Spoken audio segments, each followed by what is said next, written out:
Hey, I'm getting ready to swap over some reels. I had a trip yesterday. We're catching some big smallmouth, and these are old Shimanos. Well, they're not old. They're probably 4 or 5 years old, and I get probably 4 or 5 years out of it, and that's definitely like many lifetimes for a lot of you that fish weekends or not as often. We fish 7 days a week sometimes, and 150 to 200 times a year. So our reels take a beating. Yesterday I could hear these Shimanos grinding when we were pulling in these 5-pound smallmouth, and you can just tell that the customer, they didn't say anything, but I can hear it. I always tell people that I fish with their hands and my eyes, and I use my ears. I listen too, so I could hear them grinding. So anyway, so I'm not getting paid for this, but I'm putting on some brand new Pflueger Presidents. Pflueger Presidents are the best reels. I've been sponsored by many different reel companies over the years, and Pflueger Presidents by far are the best. So what we're going to do, and the different companies with different handles, they crank on different. Pflueger cranks on, some of the other ones pull off and the handle comes through like that. This is a 35, or is it a Press P 35 model. So this would be a 3 or 30 or 3,000, whatever. Yeah, this is a 3,000, so it's a little bit smaller. I'm upping a little bit because Lake Erie smallmouth are getting bigger and bigger every year. So I want a little bit beefier reel. I don't want to go to the 4s. The 4s are a little bit too big, too heavy. You can get fatigued by holding that spinning reel in your hand all day long. So what I'm going to do, we're going to go soup to nuts. We're going to start out by how I put line on here, and I run Braid because Braid, when you're a fishing guide, is a blessing. It allows customers to crank against the drag without making and creating loops. When you use monofilament, you crank against the drag. Every crank you make against that drag when you hear it spinning will put a loop of line, put an extra twist, and you'll have a mess at the end of the day. And I'm sure if you use bad monofilament and you open that bail, it goes all over the place. So we're going to go everywhere from putting backing on here to the braid that we use, all the adjustments, how to put it on the rod and everything else. So let's get started. I see some videos on YouTube where they put line on with the reel right in your hand. I like to do it on the rod. So let's start out right there. Here's your reel seat. Back that off.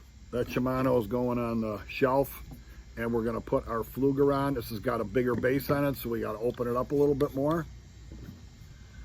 Stick it in the front there, and then bring the back on. Now, something that maybe it doesn't happen to you, but I have to check. The other customer the other day was fighting a fish, and he goes, the reels landed in my lap, and I turned around, and what had happened was while he was fishing, his hand was moving the knurl nut. All right, so I've already gone ahead and run the line through the guides, and people always ask, what's the difference between a spinning rod and a bait caster?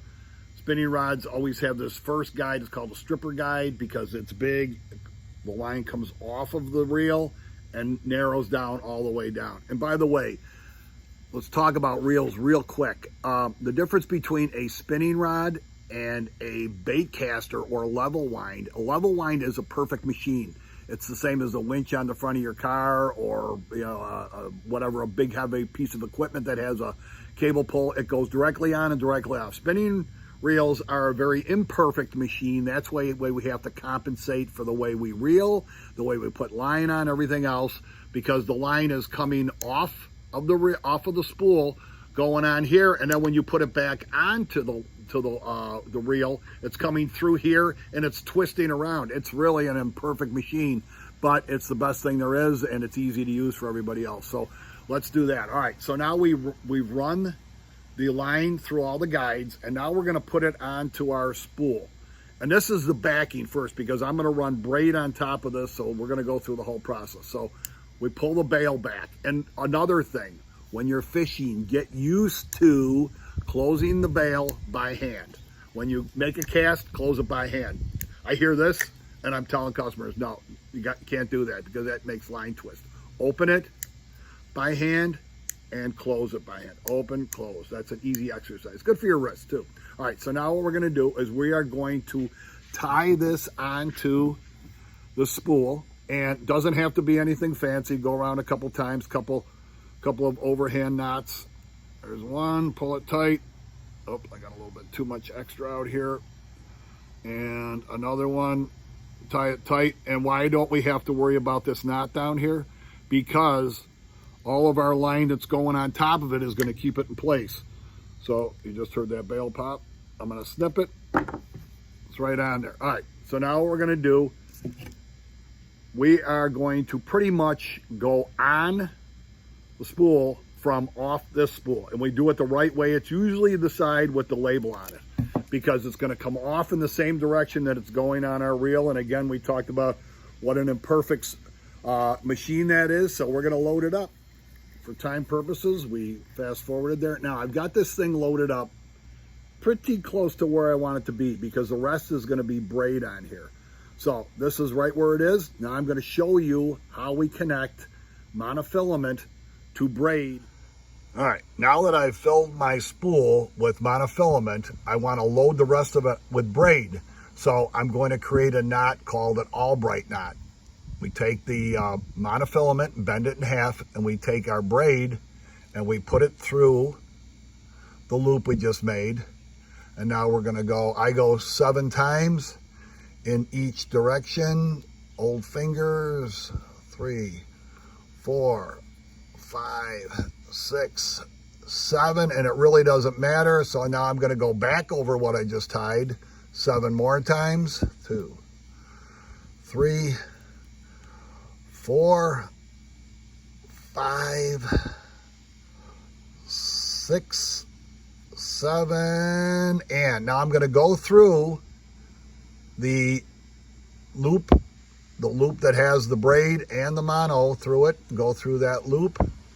And now I'm going to start to pull it tight. I'm going off camera for a second to wet it. Always make sure you wet it. Start to pull.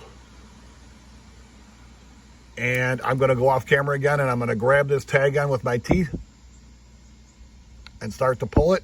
And as we pull it tighter, tighter, tighter, it makes a great knot. Nice and neat and clean. And it goes through the guides. So now what we're going to do is we're going to take our scissors. We're going to cut it almost flush right there. Oh, I didn't get through it right there. We go. And I'm going to cut the other tag end off right over here. I'm going off camera a little bit. Sorry about that. I'm going to snip it off there. Now we've got an Albright knot, and that's nice and smooth. It'll go right through the guides, whether you're casting and say I'm fishing and I catch a huge fish and he starts to pull to where the braid ends. I still got my mono back there, and that can handle it. That can handle anything right there. All right, now that we've got our braid and our monofilament connected, we're going to finish filling up the reel. And I'm coming off my spool of braid right here. This is about where I like to have it filled up. Some people go all the way up to the end. I don't like to go all the way up to the end. It's just more things can go wrong. So this is ready to go. I'm going to tie on my terminal tackle. On this one, I'm probably going to do a 3-way, which is a 3-way swivel with a leader and a drop, and I'll cover that in the next video. I hope you learned something. Remember, I am not getting paid Pflueger Presidents for $69.95. They'll last you a lifetime. Thanks. See you next time.